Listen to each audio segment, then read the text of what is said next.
Welcome to TORAH Talk. I'm your host, William Hall, broadcasting live out of Kingsland, Texas, USA, with episode number 14 of Hebrew for Fun and Profit with Gavriel Sanders. Gavriel, welcome back to the show, my dear brother. It's been a while. Yes, it has. It has, but it's so good to have you back. So how have you been, sir? Baruch Hashem, everything's very well. Oh, good. Hearing a little echo of myself there, but it seems to be okay now. Okay. By the way, I think this is program number 13, at least that's what I have on my screen here. But you know what? Maybe right. What's one number between friends, right? So, exactly. That's funny. So I want to try and get right to this. Okay, Actually, sure. I have a wedding to go to in a little bit. Okay. And this will be a little bit, maybe a little bit shorter program today, but a very specific focus. But before we get to that, is the general screen up? You are good. I've actually got you and your handsome face right up first. So I'll go ahead and switch that over now. And there we go. Great. I've got your split screen. Okay, good. So I'd like to begin this afternoon by dedicating this program to Rabbi Meir Yaakov ben Harav Aaron. Some people might recognize the name Zlotowitz, the founder of ArtScroll Masorah Publications. Right. It was a week ago yesterday. He left this world at the age of 73. He began the project of ArtScroll back in 1975, 76, I think it was, a long time ago, with a dedicatory volume of the Book of Esther, which was done in such a unique format that within 2 months, it sold 20,000 copies. Now, in a world of Amazon.com, that doesn't sound like a lot, but in the Jewish world, it was like a triple bestseller because people just loved the refreshing layout and the artwork of it. Meir was a graphic artist by profession, and that began the ArtScroll revolution. And 2,000 titles later, ArtScroll is in just every Torah observant home around the world. At least if there's English speaking, has something. And I know you have some things, and I certainly have right behind me a whole wall full of things from ArtScroll. Sure. And I had the great merit of working with Rabbi Zlotowitz at ArtScroll for about a 10-year period, and I continue to have a relationship. If you ever call them, by the way, get put on hold, that'll be my voice on hold there. But that's cool. A small part of what I've been able to do. So today, in dedicating this program and all of our collective learning together to the memory and to the zchut, the merit of Rabbi Zlotowitz, Zatzal, we say the Z and the L stands for Zichrono Livracha, may his memory be blessed. So today, we're actually going to start with in the beginning. So anybody that's familiar with this sees we're in Genesis 1:1. Bereshit bara Elokim et hashamayim v'et haaretz, and I want to focus on the letters that you see there in red. The first verse of Genesis, the fourth and the sixth words are basically the same. It. Now you notice the Aleph is the first letter of the Hebrew alphabet. Taf is the last letter of the Hebrew alphabet. And this particular word is by itself is untranslatable. Now, isn't that a headache? Wow. It's really so what is it? It's really a marker. And if we want to use grammatical language, it's a particle, and it represents that a direct object is coming. It's a sign to say, well, pay attention. There's a particular direct object coming up. Now, all the people that said, "Oh, I slept through English grammar," let's do a quick review on what a direct object is. Now, when it comes to English word order versus Hebrew word order, there are some differences. Oftentimes, Hebrew word order will mirror or follow along because that's just kind of how a lot of people think. But in English, we'll say something like I, that's the subject of the sentence. Want, there's the verb in the sentence. A book, that's the object, So I saw a cow, I made a cake. That's simple subject, verb, object, word order. The technical term for word order is syntax. We've said before it's not a tax you pay for sinning, but some people, I think, studying grammar, it feels like that. Sure. There's some other examples. I want the book. I see Moshe. The underlined words are the objects in the sentence, the direct object in this case. Okay. Moshe sees me. You have the keys. I don't have them. We love Jerusalem. These are all examples of typical, simple English word order. Subject, verb, object. Right. Now, Hebrew word order is much more flexible and it allows for more emphasis. Now, how would we do that in English? Well, you would use it with stress. For example, what am I doing? You hear that at the end. What am I doing? Right. What am I doing? What am I doing? Each of those has different nuances. Well, in Hebrew, we can actually do that because each word is in itself already identified as its particular part of speech. So whereas in English we have SVO, subject, verb, object, in Hebrew we can mix them up. We can go OVS, SVO, different ways to do it. So for example, here's the 3 different ways to say I want a book, depending on the emphasis. Ani rotze sefer, sefer ani rotze, rotze ani sefer. And if we want to throw the marker of the in there, which is what et is about, I want the book. So notice the letters in red indicate Ani rotze et ha-sefer. Now, if you just use the term ha-sefer, it means the book. But if you're just saying ha-sefer, that's in the front part of the sentence. That means just the book. But if it's the object, if the book here is the object of my desire, what I want, ani koreh et ha-sefer, I'm reading the book, then it needs the et ha to identify that it occupies that place in the sentence structure. And just like we did with the one without et ha, we can mix it around. Ani rotze et ha-sefer ani rotze, rotze ani et ha-sefer. So we can see some flexibility in Hebrew word order that we don't necessarily have in English. And there are other languages that do that as well, but for our point here, we see that SVO is dominant in English. It can follow in Hebrew, but Hebrew is a lot more flexible because we know what the word is in terms of its, it carries its address with it. Now, let's take a look at this little chart here where I've given an English example of when we're using the et and not using it. Okay. So let's start in the upper left. I want a book. Ani rotze sefer. Literally, I want book. We don't have the which is known as the indefinite article. Right. Sorry to bore you with these terribly, soporific grammatical terms. No, I think it's great.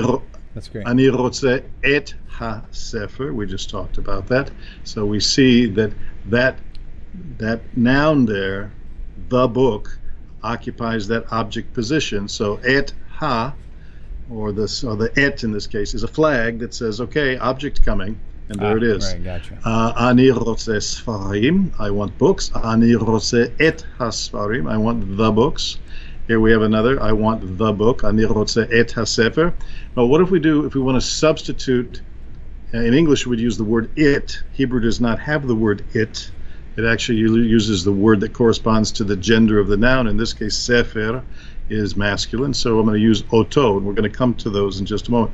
The word oto, if you look at it very carefully, ani rotze oto, I want it. What's the first letter? What's the third letter? Et. You can see it there. Right. And then we have o and o. So oto means likely him or it. Right.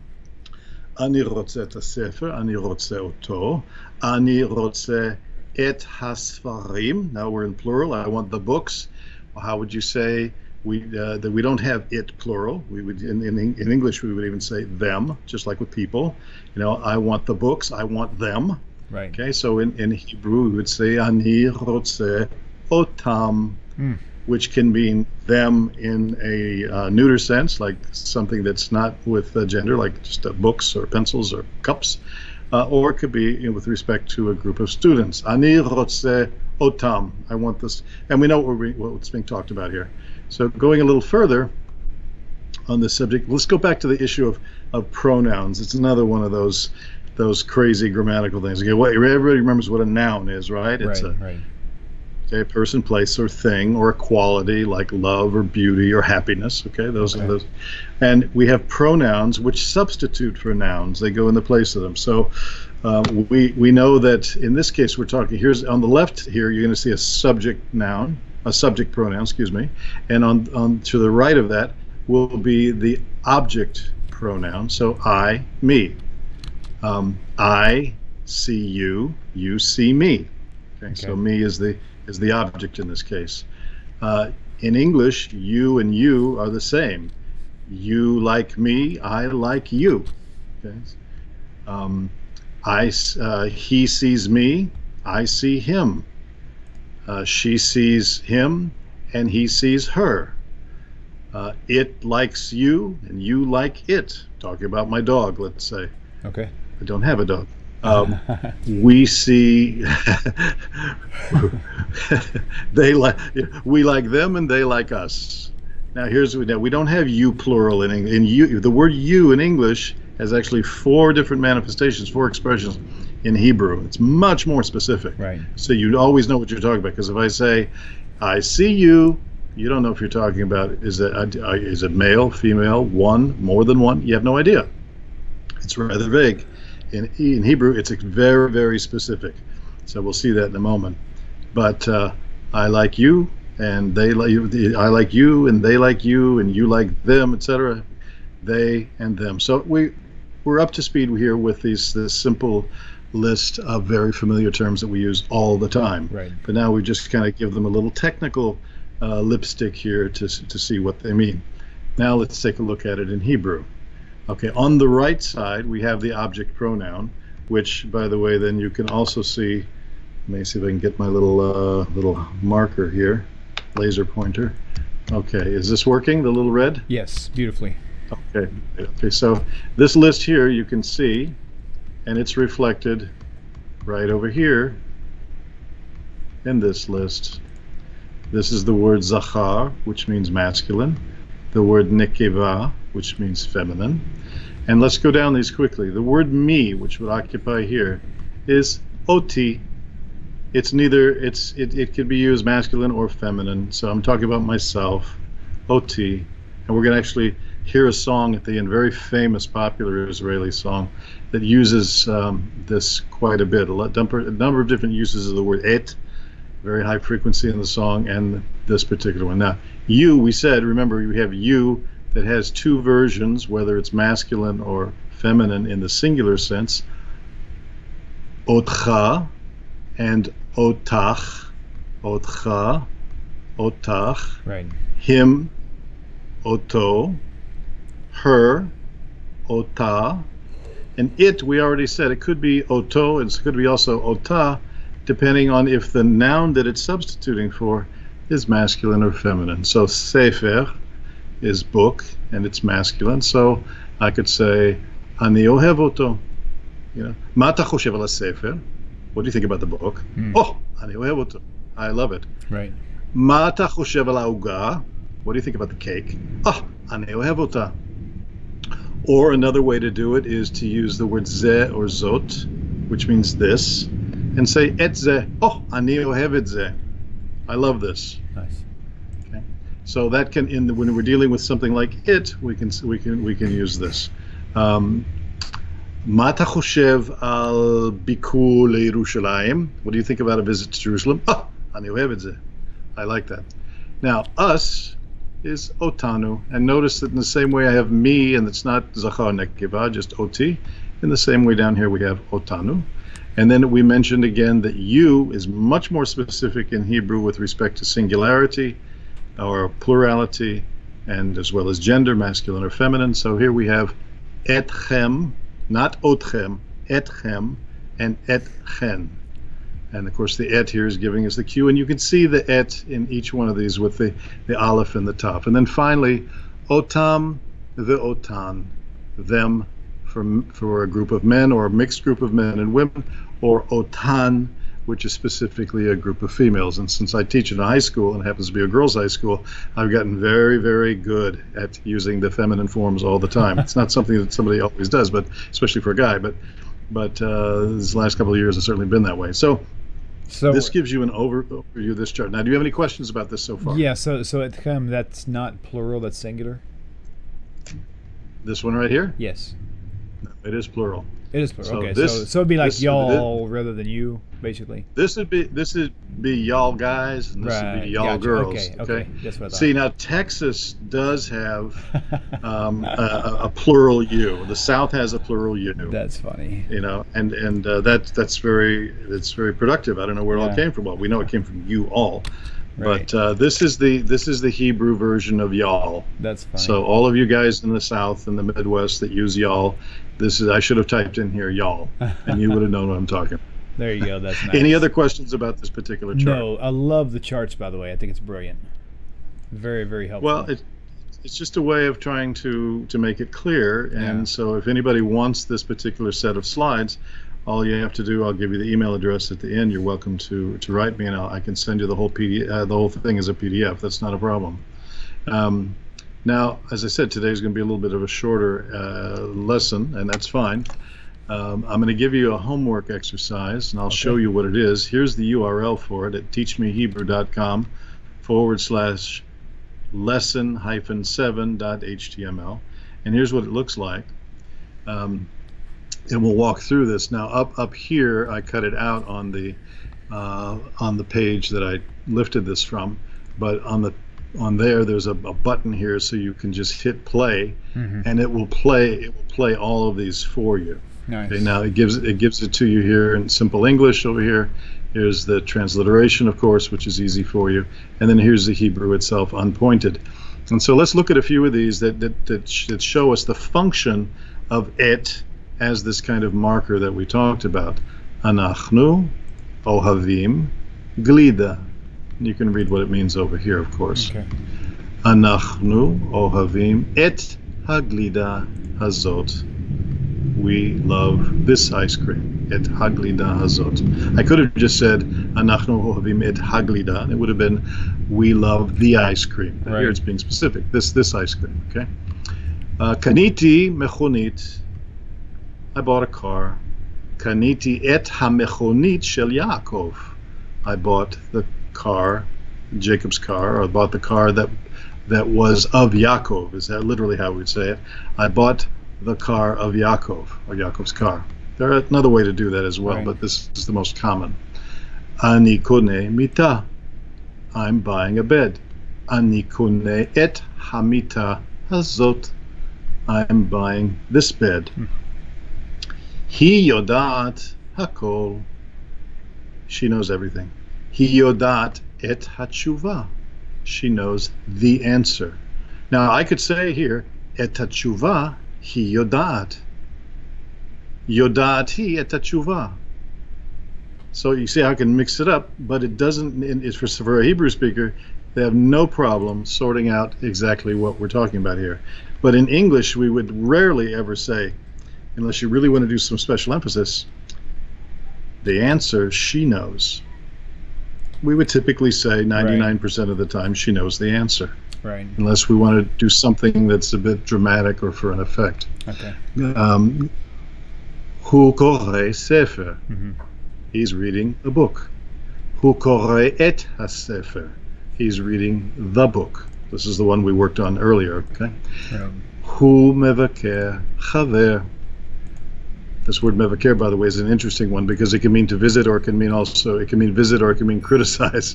So, hu mevaker chaver. He's visiting a friend. Hu mevaker et Shlomo. He's visiting Solomon. Now, I want to pause on this last one for a minute because if you notice here, it says hu mevaker et. Now, why doesn't it say ha Shlomo? Because Shlomo is a person's name. Right, not an object. So not an object. So we use et ha in front of an object or a quality. But if we come to something that has a specific name, like a proper noun, like a person, proper noun, a person, or a place like Jerusalem, Haifa, something like that, then we're going to use simply et Shlomo. Ani ohev et Yerushalayim. I love Jerusalem. Right. Ani ohev et Haifa. I love Haifa. Okay. Ani ohev et ha'ir ha'atika. I love the old city, because here we're not. Even though that's a place, it's not. It's two words put together, an adjective and a noun, but it's not a proper noun. Okay. So that's why we would say et ha'ir ha'atika. So there's another section of this that's reflected at this teachmehebrew.com. A lot of interesting information there, by the way, especially in dealing with little, itty-bitty things in Hebrew that can cause people to challenges. There's tons and tons of content here. I think we featured this before. There's a list there of over 10,000 different words in Hebrew where you can test your own fluency up to this point. All kinds of great phrases. So I like this site. I use it sometimes in my own classes.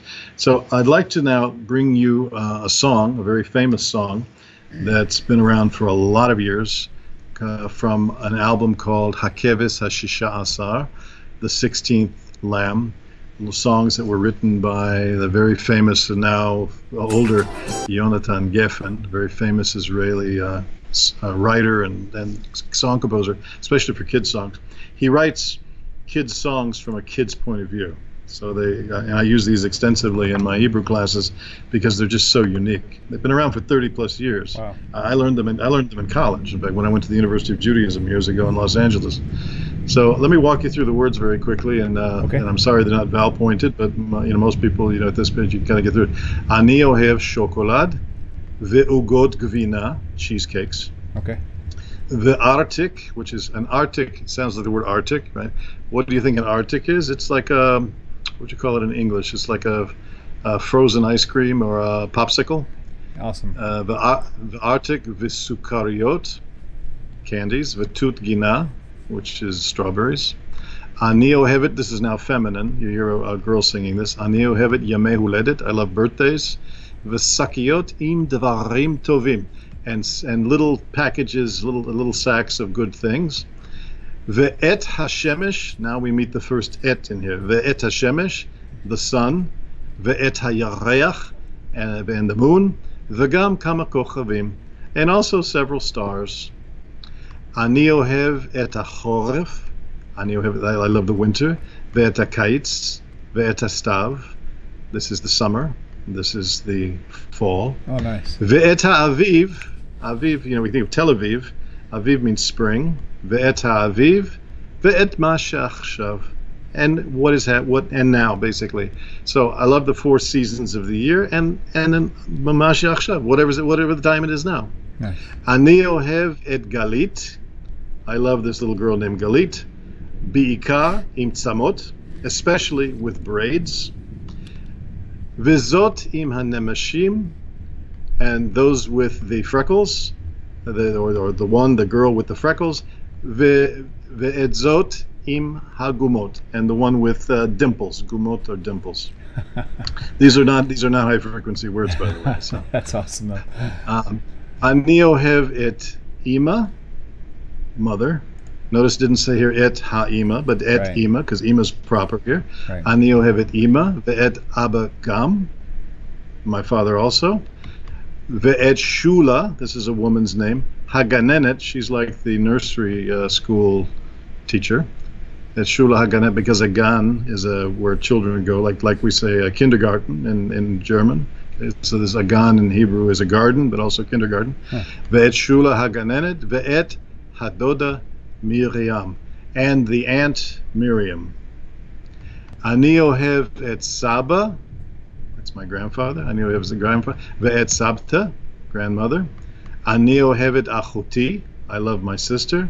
Aval, but Achi abe, the most, Achi abe, Ani ohev oti, I love me. That's so. Funny. So it's a very cute song. It also reflects, by the way, the Israeli culture that the low self-esteem is not such an issue there. So Israelis tend to have a lot of high confidence, even if they're not sure what to do. Right. They'll just jump in and do it with that famous phrase from the military, "Acharai," after me, as the officers lead the charge. So I thought you'd like to hear this song. Okay. I'm going to, I have to get this wedding to run to, sure. So I'm going to step aside. But I'm going to let you finish up the show today, if you don't mind. No problem. And ending with the song. I'll leave the words up here on the screen, and you can transition out. Just listen. The one last thing I want to do, though, is make sure I put this up here. If you want a PDF of this content, just gavrielsanders@gmail.com. Easy enough. And I'll be happy to PDF that for you. Wow, I made a verb. I'll PDF it for you. I'll FedEx it for you. I'll Xerox it for you. There you go. But nobody said. Do we say I'll ups that to you? I don't think so. No. That's funny. All right, so let's go back to the words. I want to thank everybody for being part of us today, and for to you, William, for having this wonderful channel that we all get to share in as it's moving around the world and getting bigger all the time. So share to everyone who's watching. Share the presence of this. It's a real gift. So many great resources here at Tanakh Talk. It's the funny channel with the funny name, but the very serious people that are part of it also. And you didn't ask me to do this, but I'm just going to say it again. If you have any inclination whatsoever to help to support the work here, there are expenses, technical expenses. We don't ask for anything, just once in a while to help William with acquisition of equipment or whatever that he needs, because he's been self-funding this. So he didn't ask me to say this, and he can edit this out if he wants to, but I don't think he will, because he's really smart. But thank you for all of you around the world for sharing in this amazing thing. And speaking of all the world, you can hear the jets flying out of JFK right now. So that's wonderful. Winging their way to someplace near Israel. So my friend. All right, thank you very much. Lehitraot, kol tu, batzlacha rabah. And if you want the slides, just let me know. That's wonderful. And now let's cue that song, Maestro. Awesome. Thank you, sir. And shalom to you, and hope you have a wonderful rest of the day in Shavua Tov. Kol tu, Shavua Tov. Okay, take care. Oh, there we go.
That was adorable. That was really cute. I purposely didn't say anything through it because I want to be able to go back and actually rewind the song myself and actually hear them pronounce all the words. But what's really cool about these types of songs is the fact that it mentions so many common things like seasons and grandmother, grandfather, uncle, sisters, whatever, stuff that you kind of want to learn. And it's just really nice. So really appreciate you all for tuning in, and appreciate Gavriel Sanders. He's such a wonderful educated man. I really love him so much. So thank you guys for being a part of it. And guess we'll see you next week, same time, same place, Hashem willing. We may, just to let you know ahead of time, we may not do every week. We've missed Gavriel now for about 3.5 weeks now so far, just because scheduling is really complicated. And since I do so many shows throughout the day on Sundays, sometimes it's kind of hard to match up our time. So just kind of keep your eye open for this picture on a posting. When you see this, you'll know this is the Hebrew for Fun and Profit. I don't know that I'll be doing any more. I may do 1 or 2 more of the entry-level biblical Hebrew. It depends on the feedback, because there hasn't been a lot of feedback lately, so I'm thinking I'll put my time where it feels like it's most applicable and most beneficial for the viewers. So but anyway, thank you all again for tuning in, and we will see you on the next show. Be with us tonight with Rabbi Michael Skobac. I think we're on Romans chapter 5, I believe, somewhere around there. So anyway, look forward to seeing you all then. Take care. Shalom, shalom.